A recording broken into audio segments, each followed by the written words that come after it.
In this video, we'll be talking about recursion. It's our first video on recursion, so we'll define what a recursive algorithm is. An algorithm is recursive if it calls itself.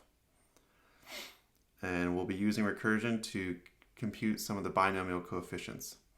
As you can see, here's a piece of code. It has about 8 lines in its function. It's written in Python.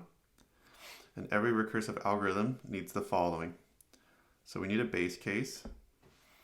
So we do have a base case here. If k equals 0 or k is greater than n, that's what we want to make sure we're checking. If n is greater than or equal to k, then we're just going to exit the function, and that's really an error. That's kind of a user input error, and we're just going to return -1. But this is our true base case here that we're going to try to get down to, k equals 0. And that is we're going to return 1.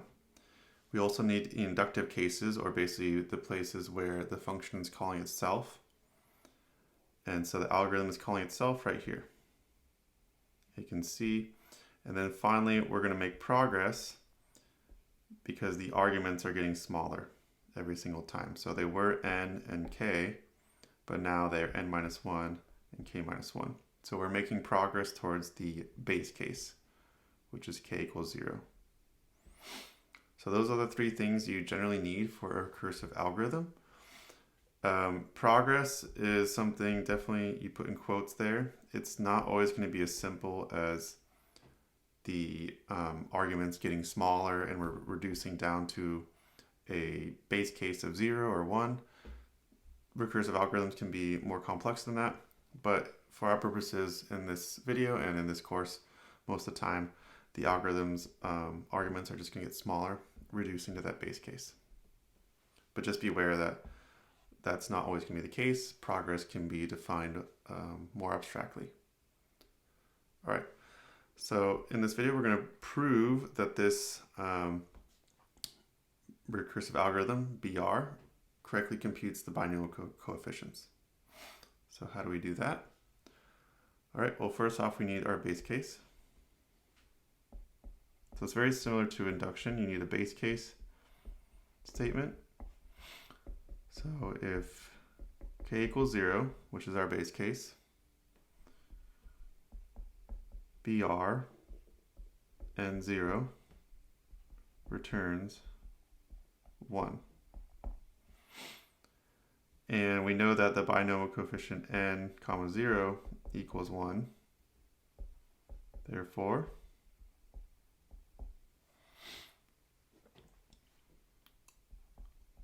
our algorithm works correctly in that case.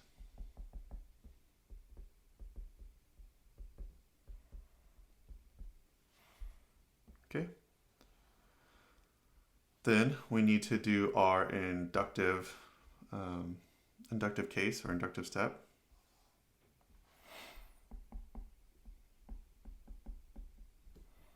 So just like induction, we're going to assume that it works up to a certain integer value.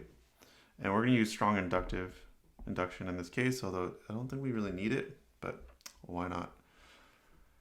So for 0 less than or equal to j, sometimes called the inductive hypothesis, for 0 less than or equal to j less than or equal to k minus 1, assume BR works correctly.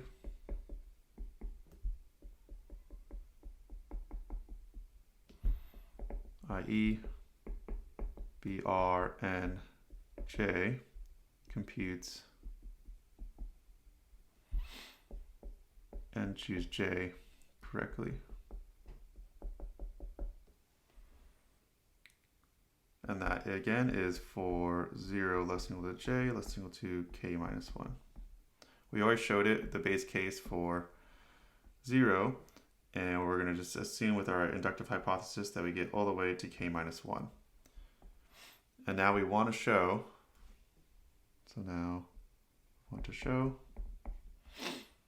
that BR correctly computes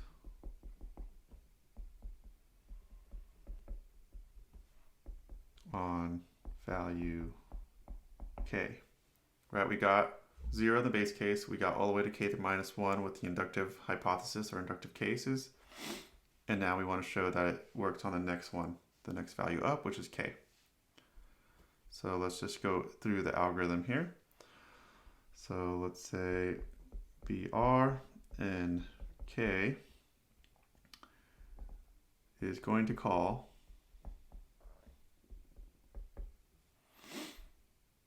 well, it's not in the base case here.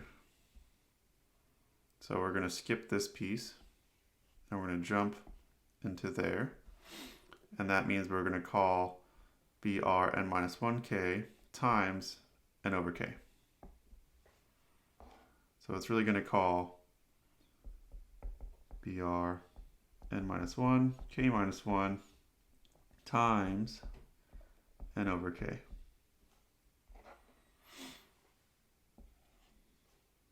All right, so BR or BR of n minus 1, k minus 1, we know that this piece correctly computes the binomial coefficient.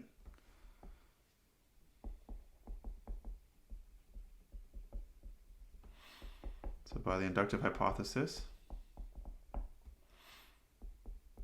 BR n minus 1, n minus 1, k minus 1 correctly computes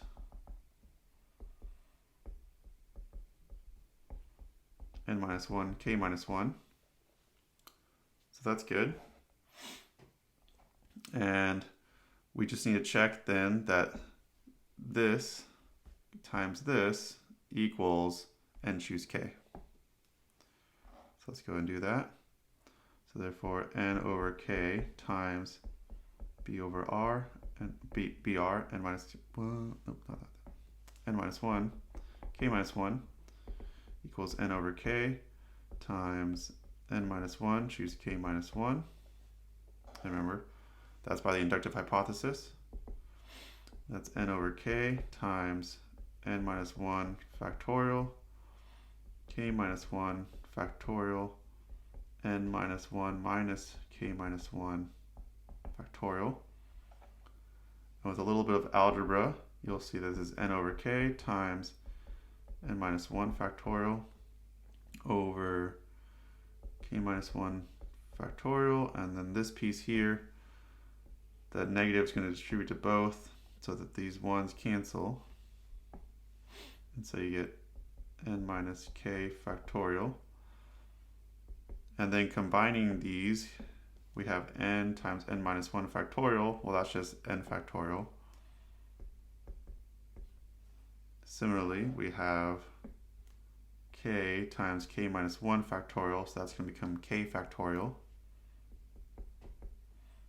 And then this here is n minus k factorial, which is n choose k. Delete this, we don't need it. Okay, and therefore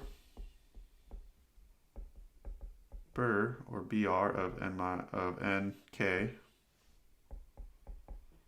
equals n choose k. And so our algorithm correctly computes the binomial coefficients. And I wanted to show this algorithm because this isn't the Pascal's identity that we talked about. It's a better algorithm to compute it recursively because it only has one recursive call when it's going into its inductive cases.